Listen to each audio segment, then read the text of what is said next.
আমাদের কিন্তু ফ্যাসিবাদের পতন হয়েছে, আমাদের গণতন্ত্র কিন্তু এখনো মুক্তি পায়নি। আমাদের মানুষের ভোটের অধিকার কিন্তু এখনো আমরা ফিরিয়ে পাইনি।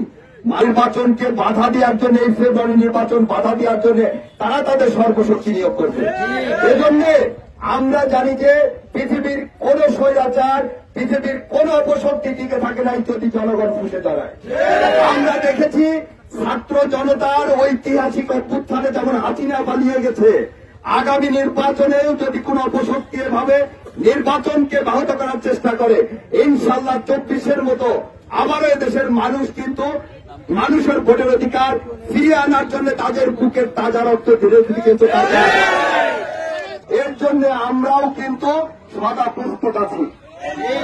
এজন্য কোন চক্রান্ত ষড়যন্ত্র কাজে আসবে না। ইনশাল্লাহ নির্বাচন যথাসময় হবে এবং এই নির্বাচনে বাংলাদেশের সবচেয়ে জনপ্রিয় দল জনগণের ভোটে যেন আবার নির্বাচিত হয়ে রাষ্ট্র ক্ষমতায় আসতে পারে, তখন আমাদের আগামীর ভবিষ্যৎ, আগামী বাংলাদেশ তারেক রহমান সাহেব ইনশাল্লাহ দেশের প্রধানমন্ত্রী হবে।